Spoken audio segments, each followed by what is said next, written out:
Joan King is an extrovert, a woman who loves a full table.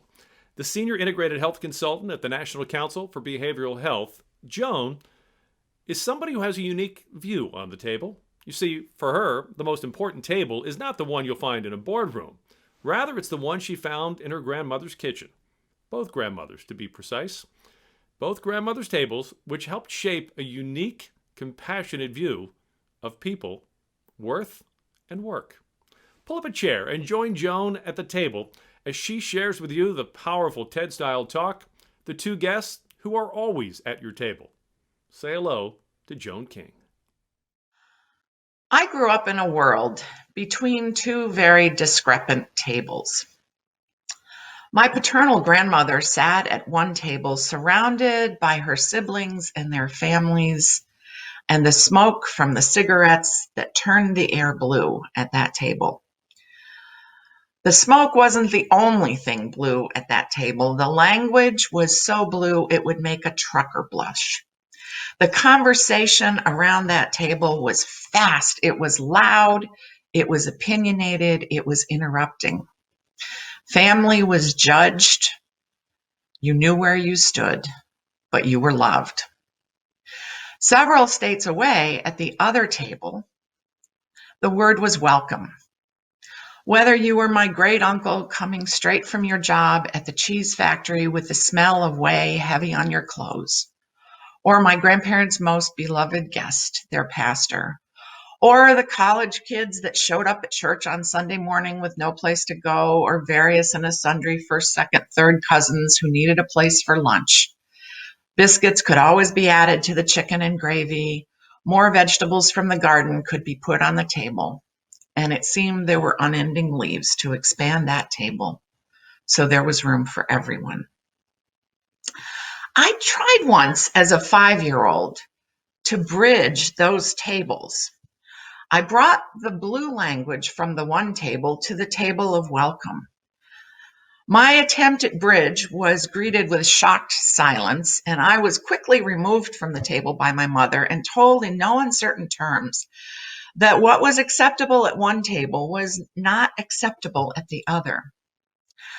I remember trying to understand how these two groups of people that I loved and loved me could be so different. What I realized as I grew was that the table of inclusion was the model for my life, but in many cases, the directness of the communication at the blue language and smoke table was also helpful. I realized another thing.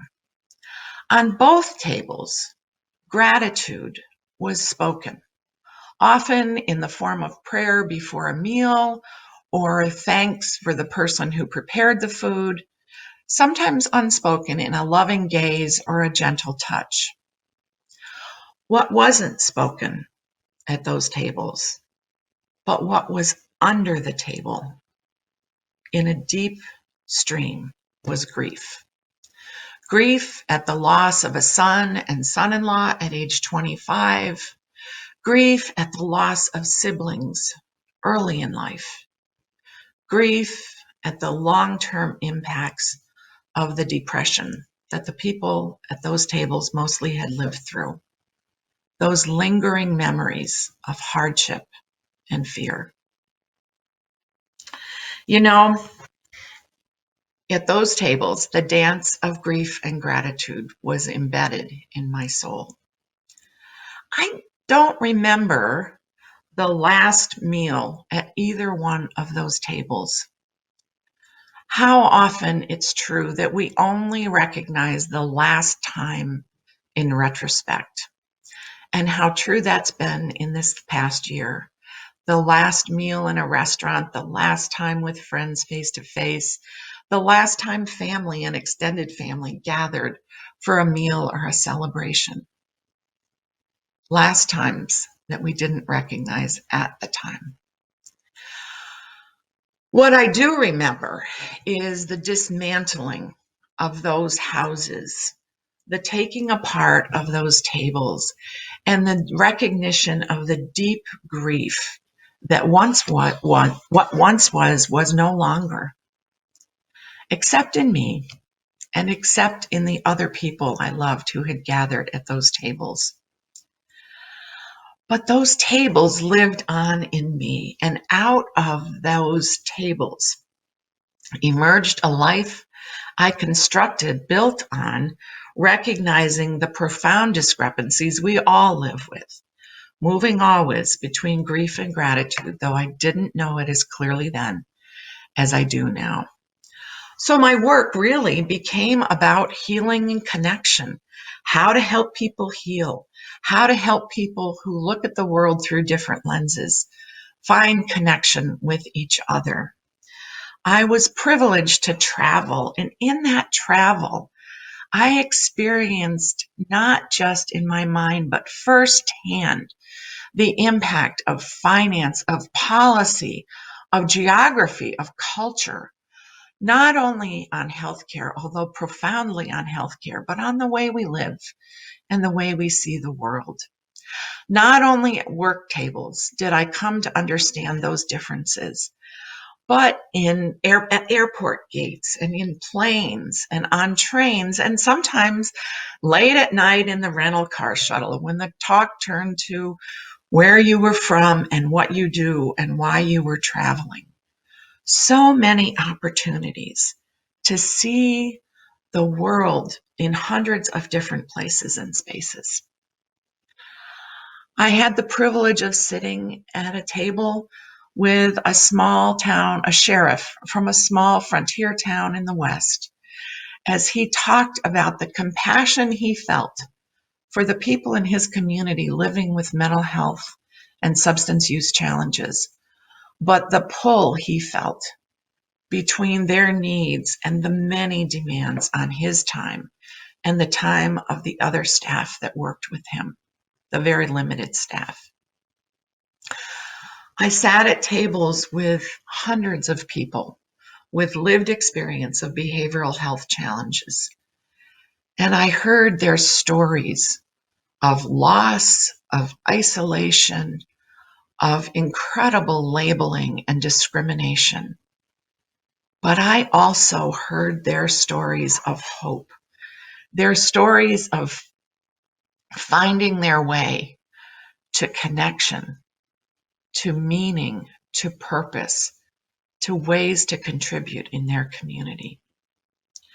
I loved that life of living at tables, of moving between differences, of watching the magic that happens when people come together around a table and begin to identify areas where they do share perspective, where they can share commitments, and then moving together to improve their organizations and their communities. That life I loved was taken from me, as it was from all of us, in March of 2020. In a span of 3 days, there was no more gathering around tables, no more moving between those different perspectives in the ways we had once done. We all responded differently in those early weeks and throughout this past year. My social media feed was filled with people who were finding new hobbies, trying out new recipes, learning a new language, cleaning out their closets. That was not my experience in those early weeks and months. My experience was one of walking to the creek near my house most days. And often those walks were accompanied by tears as I grieved what was lost and tried to find my way in this new world. Some days I showed up at my desk having almost crawled there. The only reason I got there was because I knew that on the other end of that now all too familiar Zoom link would be teams that I had been working with before the pandemic hit. And many, if not most of those teams were dealing on the front lines with COVID and the ramifications, both in physical health and behavioral health. And so I wanted to show up for them. I wanted to support them. But what did it mean to provide support through a link in Zoom? I wasn't sure, but I pressed forward as we all did. You know, the conversation was so different. And the loss of regular contact with my 6 grandkids was grief that was with me all the time in real time. In my rational moments, I recognized that what I was carrying and what many of us who are more empathically or intuitively tuned were carrying wasn't just our own grief, but our collective grief. Who doesn't know someone who's died of COVID in the last year, or knows someone who's died of COVID? Who doesn't know someone who's experienced incredible economic hardship? And in the midst of that, we have been forced, again, in an important way, but in a difficult way, to confront the reality of systemic racism. And every day, as we watched the death toll rise from COVID, we've been forced to confront what has always been true, that our country is full of health inequity, health disparities. We've had to live between our hopes and our realities, between our dreams and what we've now learned was real and is real. There's deep and devastating grief there. The world has felt full of profound discrepancy throughout this past year between my experience and the experience of others. And I've lived with that inner critic that many of us live with. That voice that told me, particularly in those early weeks, that I wasn't really entitled to grief.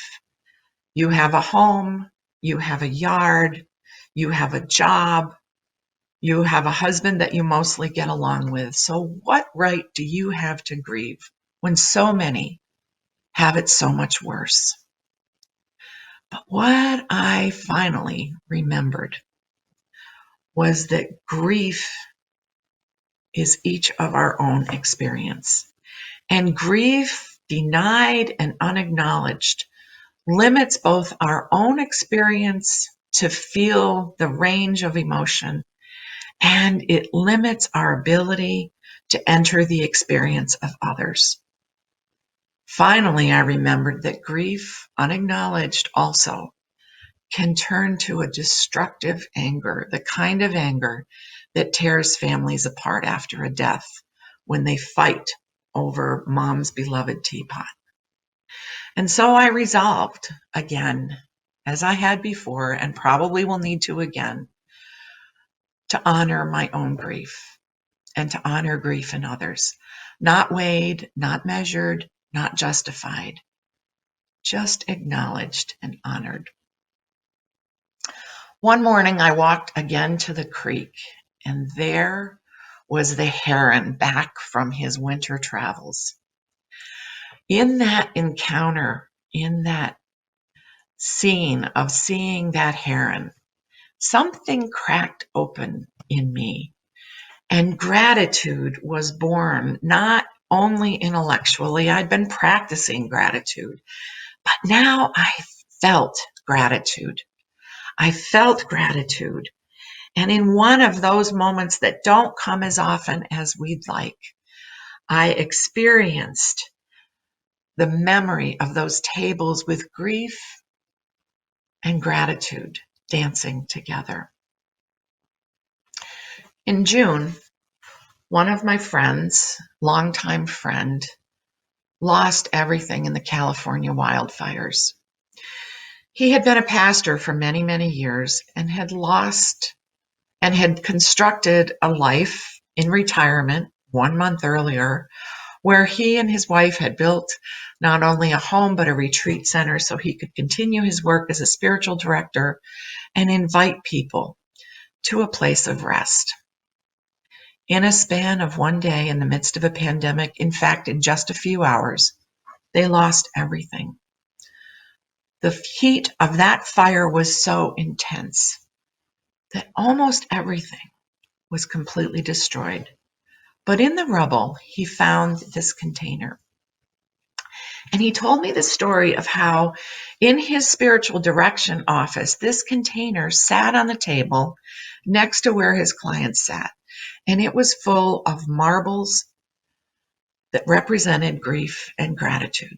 So his client, who was feeling particularly grateful, could take a marble to remember their gratitude, or one who was grieving could take a marble to remember their grief. In the heat of that fire, he said, grief and gratitude were forever melded together. So now we live in hope. Hope that soon we will be able to gather around tables again. I hope that I will soon be able to gather around tables again with people that I work with, and that I will be able to do what I love, which is to cook for my friends and gather them around the table. And finally, to put the leaves back in my table and expand it to its full length for those 6 treasured grandchildren and their parents. And at any of those tables, always, people will choose where they sit, as I did as a child, who they sit close to. And always at those tables, welcome guests will be grief and gratitude.